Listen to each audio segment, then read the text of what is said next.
this panel literally comes from around the world. We have Mario here, who flew in from New Zealand, representing PikPok. You've probably played some of their amazing games like the Flick Kick football games and Into the Dead, and more recently Turbo, so some great titles. We also have Shmuel from Big Fish Games. You've definitely played Big Fish Casino, Fairway Solitaire, many others. I've also had the great honor of working with Shmuel now for 9 years, so this is our 9-year anniversary. All very exciting. We also have Keith Katz from Execution Labs in from New York. Here in New York, whatever, same thing. And Execution Labs, as you may know, is an incubator for mobile games and focus on indie game devs. So as you can see, we really have a breadth of experience here, from the big guys, the smaller guys, publishing to direct. So in terms of an order, just to keep some structure, we're going to go through some more introductions. We're then going to go through monetization. So how are these game developers making money, whether it's through ads, whether it's through IAP or anything else. Third, we're going to go through discovery. So how are they acquiring users, whether it's paid or not paid. And then lastly, we're going to go through just general industry trends and questions. So before we get started, I'd love to get a pulse of who is actually here in this room. So who here is a game developer? Yes, okay. Keep your hands up. Remember these people. Very good.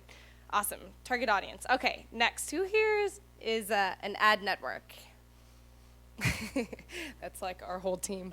Fantastic. Okay, great. And everyone else, what do you guys do? Looking for a job? Anything? Publisher, okay, cool. So good mix. So this is great. So what we're gonna do to keep this interactive is that after each section, so once we talk about monetization, we're gonna have one of you game developers actually volunteer and stand up and say who you are, the game that you represent, and you're gonna ask this wonderful panel for advice. So if you have questions about monetization or discovery, this panel will be able to provide you that advice. And if you are so courageous, you will get a free PikPok shirts. So we have many sizes, many very large sizes, but yeah, so. We have large sizes and small sizes and maybe one size in the middle. So. Exactly. So think about questions along the way, areas where you'd like advice, and maybe get a free t-shirt. People on the panel ask a question, you get a free t-shirt. I'll send you. People on the panel, yes. Shmuel just asked if he asks a question, does he get a free t-shirt? So we'll see. We'll see. Nope, definitely not. What is the limit of questions and t-shirts? I think we just hit the limit. Fantastic. Okay. All right. So with that, we're going to get started. Let's actually have each panelist introduce themselves. So who you are, the company that you represent, and then talk about your favorite title that you've worked on, favorite game that you've worked on, and why you're excited about it with regards to monetization and discovery. So Mario? I think we have only the 2 working mics. Oh. Yeah. 2 working mics. So my name is Mario WYNANDS. I'm the managing director of PikPok in New Zealand. We're a company that's been around for 17 years now. We used to do console game development back in the day, and then started moving into digital distribution and publishing through XBLA, PSN, Steam, before establishing our PikPok mobile label, which has been incredibly successful for us. So all of our team is based there, 85 people, mixed from all around the world. I think we've published over 24 games across the App Store and different Android platforms, all different sorts of games. I guess the game that I'm most proud of is one of, I think, the only mobile game that I actually had a heavy design hand in was Into the Dead. That's done really well for us, both financially and critically, and it's great seeing feedback when people say that they're scared of that game, and having their dog die made them cry, which was something that we wanted to make happen. So I'm really proud of that game. My name is Shmuel Tennenhaus. I am the VP of Marketing for Big Fish. I've been there for a little over 4 years. I oversee our user acquisition team both on the mobile and PC desktop part of the business. Which games do I like to play? I like to play Big Fish Casino specifically the slots within the game. It may not look like it. I'm actually a slot junkie in real life. Penny slots. For those of you who ever go into a casino, you can lose a lot of money on the penny slots, especially if you max bet. So I like playing Big Fish Casino slots. I find myself losing less money there than I would in a regular casino. What's the max bet on a penny slot? I've at least $10 in real life. Oh, yeah. Oh yeah, at least $10, and it's a lot of pennies, but they add up at the end of the day.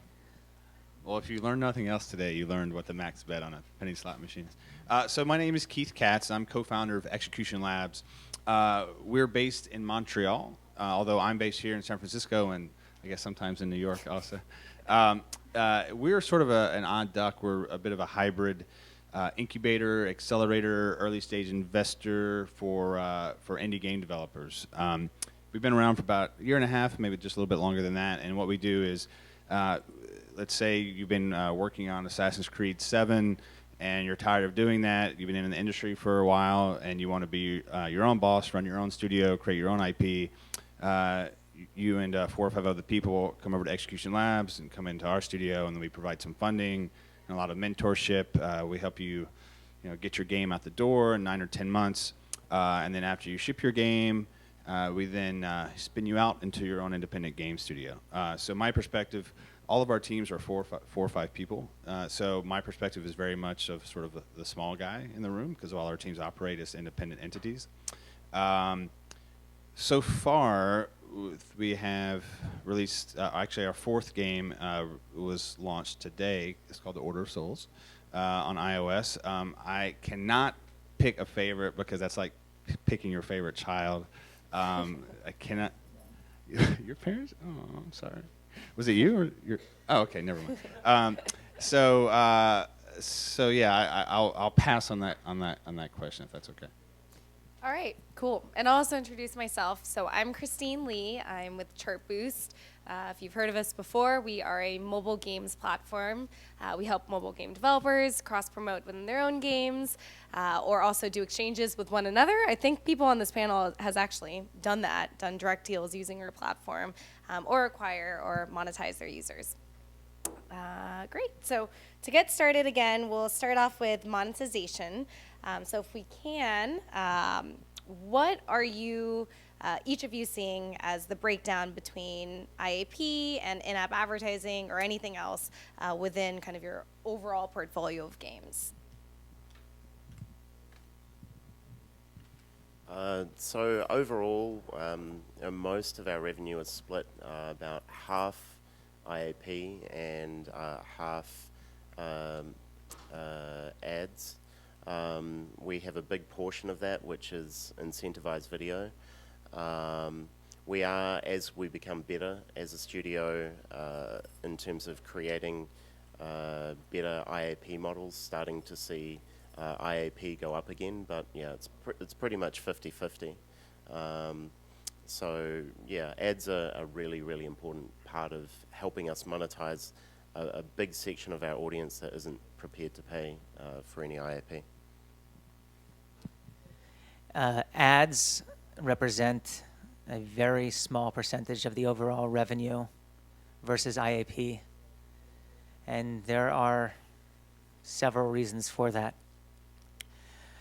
One, I think we'll start with the psychological reason. So Big Fish started as a PC Mac game platform. We still are a large PC Mac platform where people can come and buy downloadable games. And most or a lot of the games that you see today on the web that are downloadable include adware and spyware. And so, Big Fish, one of the Big Fish value props was that the customer is always first, and games should be ad-free, especially things that were more nefarious. So we never built an ad business there, and it was all long-term focus, which actually ended up working out. Most of the other companies that we were competing against that had an ad model are no longer around or no longer competing with us. And so what happened was I started 4 years ago. We were pretty much exclusively PC Mac. And as we start to shift into mobile, I think that mindset has still persisted. I do think it'll change over time, and I hope it changes at a time. But that's where we are today. On the practical level, so most our games have a smaller amount of users. We don't have games that have gazillions of DAUs. Temple Run and Subway Surfers can release a game tomorrow with no content and get 1 million installs. Those games have a lot of DAU. And so when you have games with a lot of DAU that don't really monetize well, that's when advertising becomes very important. When you have games with a smaller population size and those users do monetize quite well, the incremental revenue that you are making from advertising, if you do a cost-benefit analysis, it just usually doesn't end up working out. So we are exploring, and we have done a little with regards to advertising. So, but those are way more contextual into the game and more there for user benefit.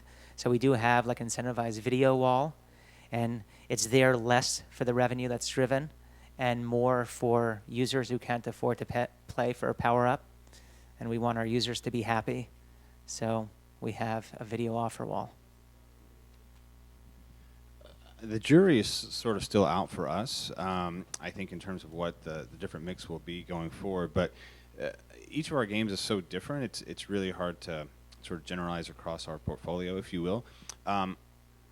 I will say, though, that most of our games tend to be sort of mid-core or hardcore. So, sort of similar, our DAU count is not as high as, what a casual title would be. So, therefore, you would expect the advertising piece to be much lower. When our teams have had some success with ads, it's usually been opt-in video ads. And, games with virtual currencies tend to work pretty well with that. Also, I think hardcore players sort of, even if there's users who won't spend, maybe it's sort of a matter of pride in your free-to-play game, they don't seem, as reluctant to watch a video to get some virtual currency.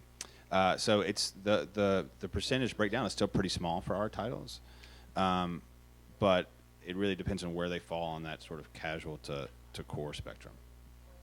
Cool. So I think there's been a consistent kind of response that rewarded video is working, which is great. So maybe this is more of a Mario question, but of that 50% that you're making money from ads, what percentage of that do you think is rewarded video, and how do you think that compares between iOS and Android? Or you also have a very, I would say, wide-ranging book of titles that are more mid-core versus extremely casual. Like, how do you actually see that varying? It's a long question. Can you repeat the question? No. Let me just try to visualize the graph in my head. Yeah, so I think incentivized video as a portion of advertising overall is about a third of our overall advertising revenue. We only started adding incentivized video last year, and it was a huge uplift for us across our portfolio. We did see iApp sales come down a little bit per title, so we saw sort of a 10 to 20% erosion in iApp there, but the actual uplift per title that we put it into was far outstripped any erosion of the iApp we saw. So that's been huge for us, and it continues to grow as we find ways to integrate incentivized video better and help the player understand how it works and provide great upsells for them within the game.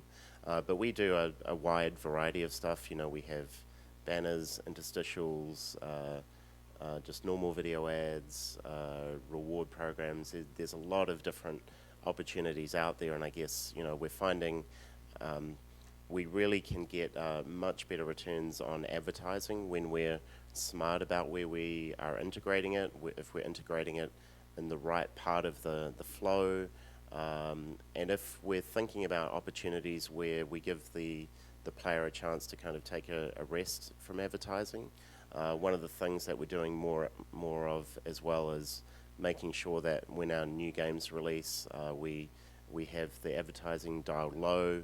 We don't have the advertising actually turn on until people are 20, 30, 40 minutes into the game, so they actually have the opportunity to spend first. And when someone spends in our games, we turn off all that advertising as well. So, yeah, there's a lot of experience we have there, and I guess there's always seems to be opportunities to improve your yield from advertising. I have a question about that. When you said you turn off the advertising when they spend, does that mean you have something that says turn off ads as an IAP, or your logic says if they've purchased an IAP, then the ads stop showing? So we've done both things before, and I think now consumers tend to have the expectation that if they buy something within the game, then they deserve not to have ads at all. So we've started working to that precedent that's kind of been set out there. We always found that a specific turn off ads IAP never really monetized well for us. So this seems to be a better way of working with it, and we find actually that for some users they never see ads in our games because they monetize so quickly that flag just never gets set. So perfect segue into the next question, which is whether it's your own game or somebody else's, hopefully nobody in the room, have you ever seen a time where somebody went overboard with either advertising or even pushing IAP in your face, and it's actually hurt the user? So have you ever seen occasions of that, and what do you think is kind of a better solution from that? Somebody else start with it. I don't work on the product or game side of things. I'm on the user acquisition side, and so I'm not intimately familiar as, hey, did we turn anything on? Again, it's not going to be advertising. That's pretty discreet within our game. But in terms of angering people with an IAP, so like any good committed person that wants to be on a panel, I did 5 minutes of research and capped it there. And so I got up from my desk, which is rare, and walked all the way around, almost 50 feet, to the product team. And I sat down with them, and I had a crumpled piece of paper and asked them, did you guys ever do this? And I got a blank stare, and she said, no. And I said, what about title XYZ? And she said, oh, yeah, that one. And so there was a time when we had a title that was in beta. We had a very expensive IAP, and they had no issue with it during beta. And when the game released, all of a sudden, the masses were irate that it was such an expensive IAP. And obviously, they lowered it to make sure the economy made sense as much as a virtual economy can make sense. And I asked her, see, I wasn't just prodding. I even had a follow-up question. And that was, why do you think people did not complain during the beta? And why did you not even understand or see the writing on the wall that this was going to be ridiculously expensive and you had to wait to launch the game worldwide, and the problem was magnified? And the understanding I got from deer in headlights look was that, one, we launched beta in Canada. Canadians are just nicer people. I'm serious. They just don't complain as often. So careful when you beta test, don't launch it in a very polite country. You may not get the feedback you want to get. What's an unpolite country? I don't know. I'll give you a full list. The second thing is that when we're doing a beta, we a lot of times rely on cross-promotion from our existing titles. And so if you're going to take somebody from your existing game, they're already familiar who you are, they'll probably be a little more forgiving and understand, hey, these guys are charging a lot, whatever, I play their other games, it's good. But for somebody that discovers your game for the first time, it's more like, whoa, sticker shock. And so when you're, again, in a beta and you're relying on your existing users, is not that big of an issue. But when you're trying to attract an entire new audience, that's when things can get sticky. I thought this was an interesting question because, in my experience, the opposite problem is more common. Meaning, so the people that come to Execution Labs, they've often been in AAA and console development, selling titles for $60. They've been working on a subscription-based MMO. So oftentimes this is their first time doing free-to-play, and this notion of sort of like, pushing things at people is really hard for them to embrace. So our teams usually have the opposite problem: is they don't push enough, right? And I see this a lot with indie developers, whatever that means, but small teams who sort of aren't accustomed to sort of what the industry sort of is looking like right now, I guess. And getting over that hump can be really hard. And I think a lot of teams, ours included, have left money on the table because they gave away too much content, or they let players sort of like access too much of the game without asking for money at the appropriate times. So from my perspective, it's the reverse problem. I don't know. I think that's been very similar for us, and as we sort of up the dials, it's always been surprising to us just what consumers will bear. But I guess, just a word of caution in general, no matter whether you think you're being too light or too heavy, you have to be careful about the type of feedback that you respond to. So there's always going to be a set of consumers out there that is fairly reactionary around any kind of monetization that you have around your game. So it's important that you actually check the metrics and make sure that bad reviews that you might have or enraged people are actually representative of the majority of your audience and not just a very small vocal minority. And just to add to that, if you do have a popular game, I would recommend not always reading the comments on your Facebook page. And if you do, make sure to have a glass of wine. It'll help. All right, so shifting gears a little bit, let's just talk about ads specifically. So if you really look at the evolution, I mean, a lot of people still say, okay, mobile is still new-ish or developing, but if you think about it, right, 5 years ago, banners, that was it, and then eventually interstitials, and then video interstitials, and then now rewarded interstitials, and offer walls, and animated, and in-play. There's so much going on with ads, and it's interesting, but the question here is what's next, or what have you seen that's creative, that somebody has done something differently that you've either done or that you've seen? Like, what else do you think is out there within kind of the in-app ads world? Yeah, I think it's starting to get a little bit crazy, and there's so many different formats coming in. I think there's a panel later on today about standard versus innovative advertising, something like that. Later on, maybe at 3, something. And so it can be hard with some of these cutting-edge ad formats to really make the most of them when you're trying to have other ads just sit alongside them and have everything play nice in a mediated way. As well as a lot of the time when these new ad formats are coming in, they don't necessarily have the fill rates. The SDKs might be unstable, so you do need to evaluate these things very cautiously.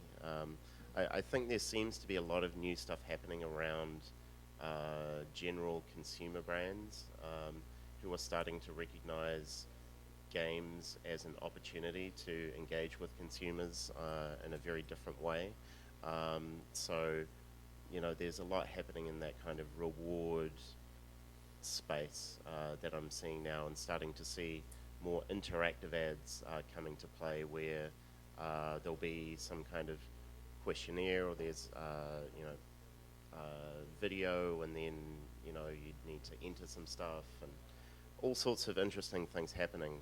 But yeah, we've just been a little bit cautious about that, just because those things tend to be unstable and don't necessarily provide sustained revenue until a wide range of developers have adopted them. Next emerging amazing source of installs. That was the question in a nutshell. Sure. LinkedIn. I mean, it's crazy. The amount of, I'm just joking, everybody. Everybody perked up. Who's awake? No, a $2 CPC to try to drive installs from a work-related thing. Probably not a good idea. So I don't know what's next. I wish I did. I do know that we try different things all the time. It's usually actually one of the more fun parts of my job. There's a fellow in the back who's standing up, the amazing mustache. That's Neil Vickers. Hi, Neil. He's a colleague of mine. And so, amazing mustache. He's so embarrassed. And if I had that mustache, I wouldn't be embarrassed by anything. I'd be bulletproof, like Superman. So we were creating different video trailers for video ad networks. And Neil had this idea that rather than trying a very high, glossy trailer that shows gameplay, why not just show two people, Shmuel and Neil, just sitting around playing on their app and talking about that game. And because it was low production, almost like Blair Witch Project, just a little scarier, we created a very quick video of us playing that, and we created different versions, and we tested out for 2 different games. And I'm sure nobody, I'll tell you. Fine, I'll tell you. The click-through rates went up from this because people were like, wow, this looks a little different. The conversion rates were lower, as you can imagine. Nothing to do with the mustache. I think if it was just Neil, it probably would have been up. So the click-through rates, the conversion rates went down, and obviously it caught people's attention because it looked like something that was interesting. The conversion rate went down is because people came there like, hey, I don't want this type of game. They didn't see enough gameplay. And so now we're trying to fuse the two, showing some real people and showing some gameplay and seeing if that's a mix. I think, so testing different things and always ABT, always be testing, is very important until you find things that work. I spoke with somebody yesterday.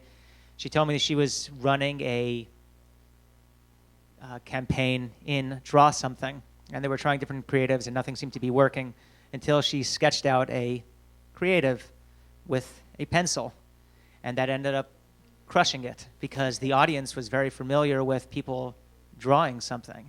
And so what we're doing, or starting to do, and I think will be not the next big thing, I would say a thing, is that people creating creative exclusively for the audience that they're targeting.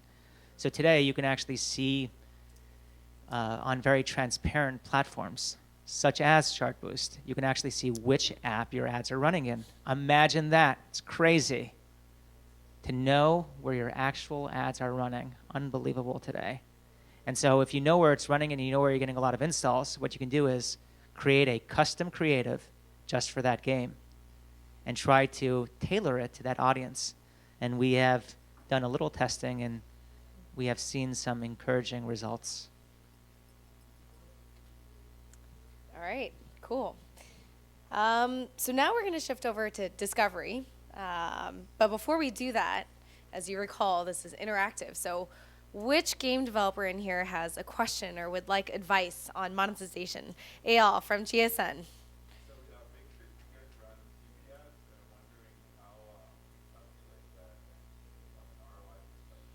So the question for the audience from Eyal from GSN is, Big Fish Games, looks like you're running TV ads. How do you calculate ROI from that? I'm actually not the one who calculates it, first of all. I know I seem Neil? I know I seem like the guy who's just pouring through data all the time, but it's actually not me. So we actually have an incredible, robust business intelligence team. These are not people that if you were playing a pickup game of basketball, you would want them on your team for obvious reasons. But they know how to look through data. And our BI team is about 3 times the size of our marketing team. That's probably still too small of a delta. I think a good marketing team at some point will be just a BI team and 1 or 2 telemarketers there, just making sure that things close. All marketing decisions that we make are based on data. we really don't know. I mean, the BI team knows more about our campaigns than we do. So when your question is, how do we measure TV? Well, how do you measure anything, right? On e-commerce, you can see, hey, users coming to your website, you see a lift. If you are testing mobile, if you have attribution, you can see directly where users are coming from.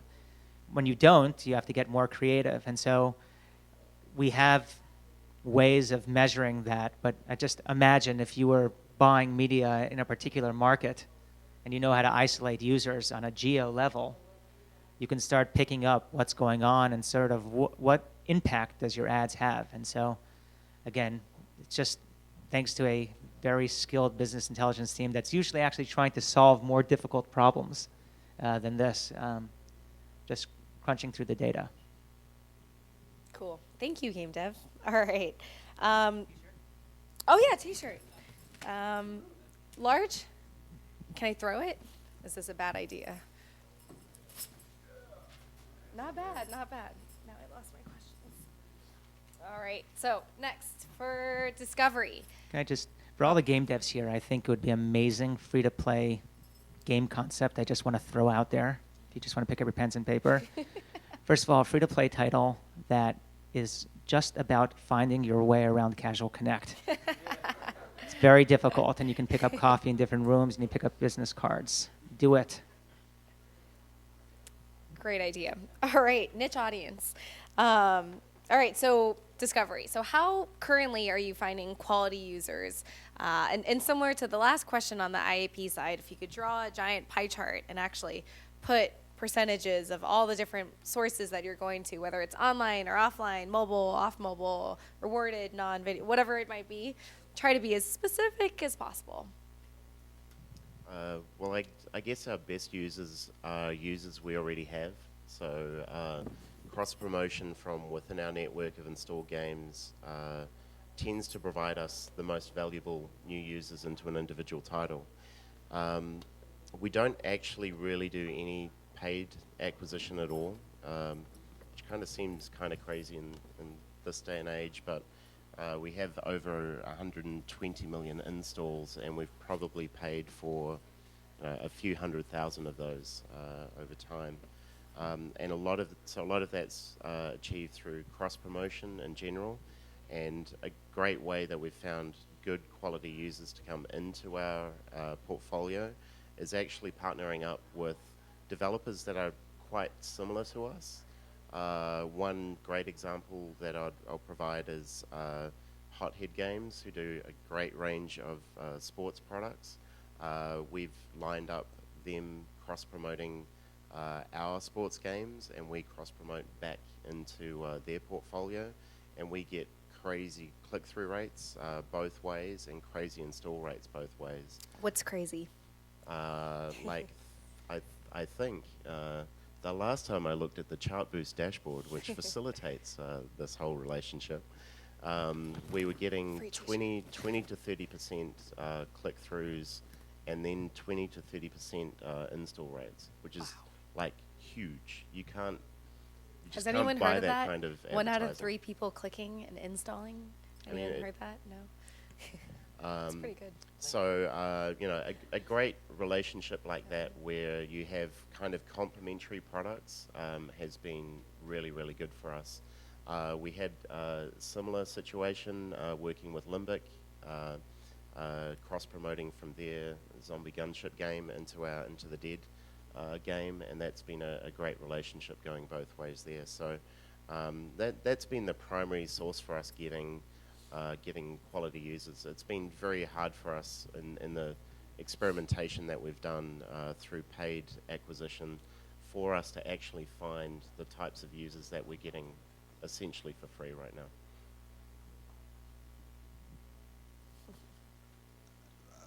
How many are actually indie developers in the room? I know we had a sort of a general developers. Okay, so most. Okay, There's so 3. There's 3 of them. Oh, I saw some. So that must be incredibly frustrating in many ways here to hear that, you know, if you have a great network, you don't have to spend any money to acquire users, right? Because you're kind of screwed because you don't have a network, right? this is the situation for almost everyone. And it's really, getting that flywheel going is almost impossible, right? I mean, you can use services like Chartboost to try to find other indies who are willing to, give you some users, but you don't have anything to give them back, right? So, it's maybe buddies you met at Casual Connect or, whatever. So, and we've launched some games, but our network is still very small. I mean, it's really not enough for when we launch a new game to sort of do, sort of this, which is like, oh, suddenly we have as many users as we want. So our approach is that, okay, we can't really win post-launch in terms of like just throwing a ton of users into the game. Like, it's just, we're not going to win that. So how do we spend our limited funds, and how do we do it in a very targeted way?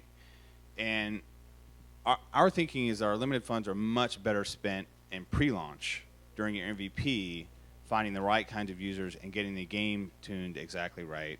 And then you can make very strategic buys after the launch. What we generally do is try to go for the very lowest number of users that will give us statistical significance on our data, right? So that's something like 400, 500, 600 users a week, right? That's sort of the baseline you need for statistical data, and it's higher than that if you're doing a multiplayer or social game, for sure. So what we try to do is launch in test markets that are cheap and polite. Actually, we wait for the polite country. We don't launch in Canada until the very end, because everyone else launches in Canada. Therefore, it's way too expensive. I'm glad you asked. The question is, what is a cheap market? So we actually have done a lot of experimentation on this, and so we're spending a lot of time in Southeast Asia testing. And Southeast Asia is very helpful. We have done Chartboost campaigns, for example, in Indonesia, getting users for 50 cents on iPad. For some games, we've done Facebook campaigns in the Philippines where we're getting users for 60 cents. We've done a little bit of experimentation in Singapore. These are really good markets to get good users to test gameplay and see how people are interacting with your game. So you can test all kinds of stuff, like when they're coming in, when they're coming out, how long they're spending, all that normal stuff. You can't use it for testing your monetization because the users will behave very differently than your Western users. Probably obvious to many. So I would, if I were a small developer, spend just a little bit of money in a few different markets. And actually, Facebook has some great tools when you're setting up your campaigns. You can literally say, okay, I'm doing an RPG, and I'm targeting, iPhone users, and I want them to be, men 18 to 35, and it'll spit out the number of available users to you, right? And so generally, the larger that number, the lower your effective CPI is going to be. So it's super easy to plan your campaigns that way. So we do a lot of that and figuring out, based on the genre, based on whatever, where we're going to spend our money, and we try to get users that are 50 cents, 60 cents, and we'll go through 3 months and we'll spend $6,000 or something on getting good users. Well, I mean, this is 3 months in soft launch. Yeah, 1 month I would consider very, very short, sort of soft launch. I believe Boom Beach was in Canada for a year before they launched worldwide. That makes sense? That's about right. And I think they're doing okay. The Supercell guys are just doing okay. Yeah, no, it really depends on what you're looking to get out of a beta and how like data-driven you are. Sounds like we have a debate right now, live debate on how long should a soft launch be. Do you guys want to hold up hands on how many months that you would do? Anyone? Anyone? Well, that's exactly. But I disagree. How many indies have enough money to sit around until your KPIs are just right? Raise your hand. Come on, indies. I know. Just to respond quickly, because we didn't always have a a big network to cross-promote within. So a couple of things that I would say for people who have a smaller portfolio or don't have an established audience. One of the things that we've done in the past that's worked really well for us for our paid games is actually doing free promotions. And I don't think we ever have had an example in the dozens of times that we've done a time-limited free promotion where our sales have actually gone down after we've flicked something back, and it can be a great way to get tens of thousands, hundreds of thousands, or even millions of users, not necessarily for that game, but then to promote into your next game. So it's really important to build your network over time. The other thing, just in terms of the click swap deals that we do, both ourselves and pretty much everybody else that we've worked with doesn't need that reciprocity to happen immediately. We have so many deals happening at once that if we give somebody 100,000 clicks, we don't expect that back in a hurry. And most developers and publishers out there are really friendly and understanding. So there are opportunities to get a helping hand to get you established without necessarily that pressure that you need to respond and pay that back straight away. Cool. So I think we've already touched on soft markets, which is great. So the last question with discovery is what are some things that you think impact overall performance within performance marketing? So anything from the creatives themselves, which we've touched on a little bit, the frequency, the context, any of that. So creative is definitely the most important thing. I would say second to most important is the creative. And third most important thing would be the creative. Yeah. That's how I would stack rank them. Other things that are also important would be the conversion page, the landing page. So just making sure there's some consistency between the creative that you have and the page that a user is landing on. Making sure that if you have a character-driven game, he may or she may be very cute, but make sure that's not hurting your overall conversion rate and that the people that are looking at your banners actually know what the game is about. Otherwise, they're going to think you're promoting a cartoon. And I've been in that situation before.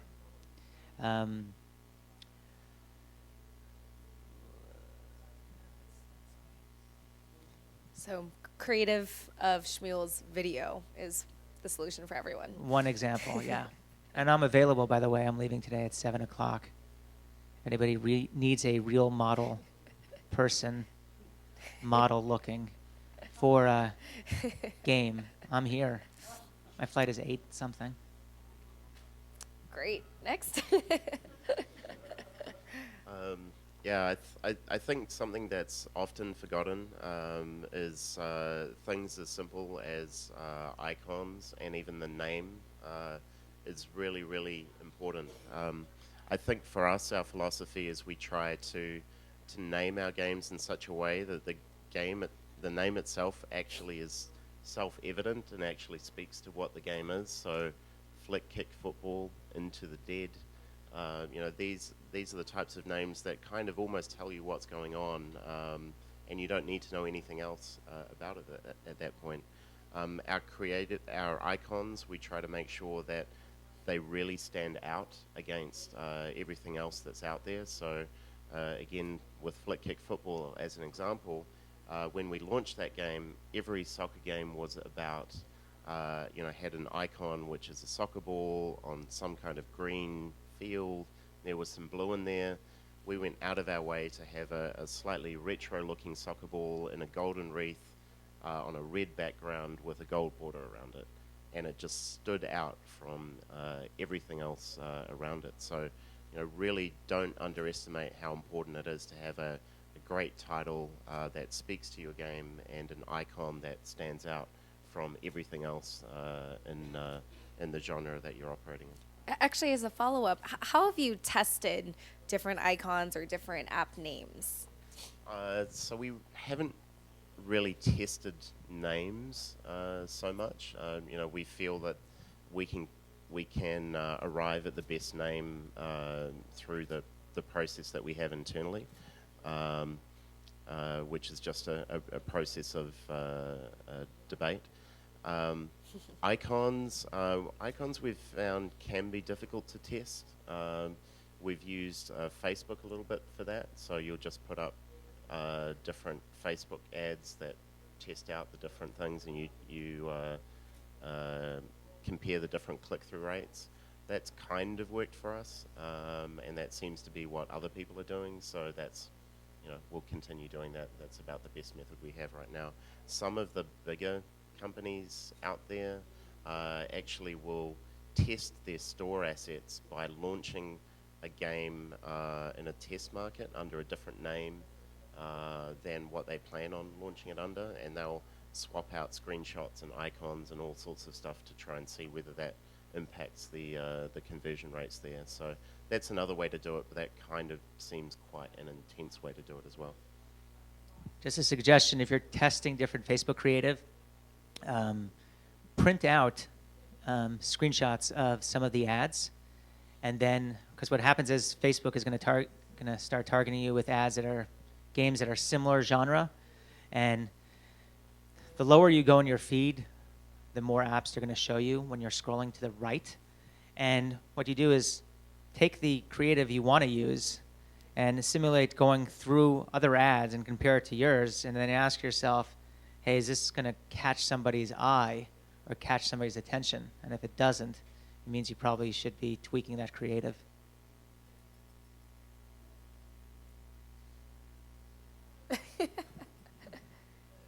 I mean, if you guys, I think, where I saw in my talk yesterday that I talk about the way we actually test icons on Facebook, and I think it is important that you do, and as an indie, it's something you can actually afford to do. So I think a lot of people make mistakes of testing their icons on Facebook by running like sort of the entire creative, and sort of the click-through rates will be, more or less the same because the focus is not enough on the icon. So what we actually do is we generate an ugly Facebook ad on just basically a black background and put the icon actually at sort of the correct size on that black field, and everything else is just control. So everything else across all the different units is the same, very minimal text, very minimal everything else. So they're only responding to the icon itself. And we found that to be very successful. And we can you test 6 or 8 icons for $150 and be done with it. So. I actually told our art team around about that, the way that you're doing that. So we're adopting that now. I apologize if all of your news feeds in the future are just ads on black backgrounds. All right, so now that we are at the end of the discovery section, who here is a game developer with a question about discovery or user acquisition? Anyone? You get a free t-shirt. Everyone knows everything about user acquisition? Eyal doesn't. He might have another question. Anything else? Nope. All right. I have a question. Oh, yeah. Yes, right over here. What do you think is the biggest misconception when it comes to this? What do you think is that? Where do people mostly get confused? Where do they think that there's a golden rule for user acquisition? Or what do you think? Come on, Shmuel, I know you got something loaded in there. There are many. I think the biggest misconception is buying media on a CPI basis, because that assumes that every single user you're going to get is the same exact user. Stop limiting yourself by buying just with a CPI roof, because you're really not going after a CPI. You're going after an LTV. So I don't care if I'm paying $8 for a CPI if the user is going to spend $20. That's much better than spending $1 on an install if the user is going to spend $2. So stop limiting yourselves, if you can afford it, even in limited testing, to be so stuck and hung up on a CPI. Remember, we're really not after an install. We're after a CPA, a cost per paying user. So that's just another important metric to keep in mind. Cool. So to end the panel, I'm going to end with one kind of fun question. So if every single one of you guys got fired today, maybe because of something you said on the panel today, what mobile gaming company would you join and why? So first of all, getting fired is actually not that foreign of a concept. It's usually something I think about every day. This is not a fun question. This is a serious question I ask myself about 6 o'clock. I asked the same thing for you. So I would pretty much go to any company that would hire me. And why? It's because we have a mortgage, and I have a kid, and he wears diapers, and we have to pay for that. So that's me. I think it's hard to follow that response. So I like companies that are sort of, I'm a core gamer really at heart, so I like to see people that are sort of making games for core gamers on mobile devices. I think a company that's doing that pretty well is Hammer and Chisel, Jason Citron's company. I used to work with Jason at OpenFaint, so I'd love to work with Jason again. Not that I'm in a hurry to leave Execution Labs, but but I really like the idea of like really putting it out there and trying to do something different on tablets, because I think that kind of thing is actually moving the industry forward in a time when I think we're sometimes sliding back. I think if I got fired as the managing director of a game company after 17 years, I probably shouldn't join another game company. But I think I spend enough time sort of staring at graphs and looking at data and sort of trying to look at some of our challenges in different ways. I can see myself joining in some kind of business intelligence operation. So there are companies out there like App Annie and App Figures that are providing interesting data, consolidating that in interesting ways, and new companies coming through that are trying to do it even better. I think there's real power in what they have if that can be truly unlocked. So I think I'd like to help other people solve their problems. So a company like that would be great. Awesome. Well, I think that ends the session. Thank you guys so much. A nice round of applause for the speakers today.